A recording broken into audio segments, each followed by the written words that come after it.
सिद्दीपेट जिले के गजवेल प्रज्ञापुर के बल्दी हदूद में रियासती हुकूमत की जानिब से 1100 डबल बेडरूम मकानात तामीर करते हुए हकीकी मुस्तहिक और अहल बेघर खानदानों में तकसीम किए जा रहे हैं, जिसके नतीजे में गरीब खानदानों के जाती मकान का ख्वाब शर्मिंदे ताबीर हुआ है और इस बात का सेहरा वज़ीर आला KCR और रियासती वज़ीर फाइनेंस हरीश राव के सर जाता है। इंतकालात के एजाज सदरनशीन रियासती जंगलात और माहौलियात कॉरपोरेशन V प्रताप रेड्डी ने वज़ीर आला के मिनी कैंप ऑफिस में मुनक्किदा पुरजुम प्रेस कॉन्फ्रेंस से खिताब करते हुए उन्होंने बताया कि माबाकी बेघर हकीकी मुस्तहिक खानदानों को करीब 70 गज अराजी और तामीर मकान के लिए 3 लाख रुपए रियासती हुकूमत की जानिब से अदा किए जाने के इक़दाम किए जा रहे हैं।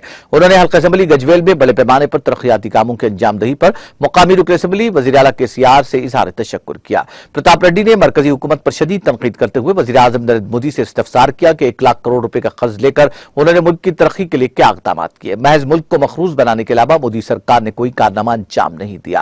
उन्होंने कहा कि मुल्क भर के अवाम सियासी वाबस्तगी से बालातर होकर भारत राष्ट्र समिति के सदर KCR को मुल्क के अवाम का नजात दहिंदा और तरक्की और खुशहाली और फलाह बहबूद का नुमाइंदा तस्वुर करते हैं।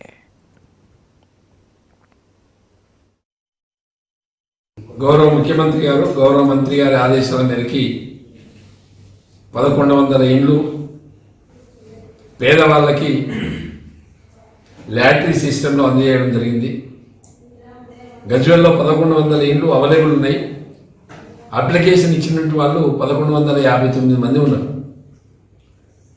దాదాపుగా 459 మందికి లాటరీలో ఇండ్లు రాలేదు। వాళ్ళందరూ కూడా బెంగపడాల్సినటువంటి అవసరం లేదు। వాళ్ళందరి కోసం గౌరవ ముఖ్యమంత్రి గారిని రిక్వెస్ట్ చేస్తా, గౌరవ మంత్రి హరీష్ రావు గారిని రిక్వెస్ట్ చేస్తా, వాళ్ళందరూ కూడా ఒక 70 గజాల ప్లాటు రేపు 3 లక్షల రూపాయల స్కీమ్ ఏదైతుందో 3 లక్షల రూపాయల స్కీమ్ కూడా ఇవ్వడానికి మంత్రి గారిని ఒప్పించి మెప్పించి ఇవ్వడానికి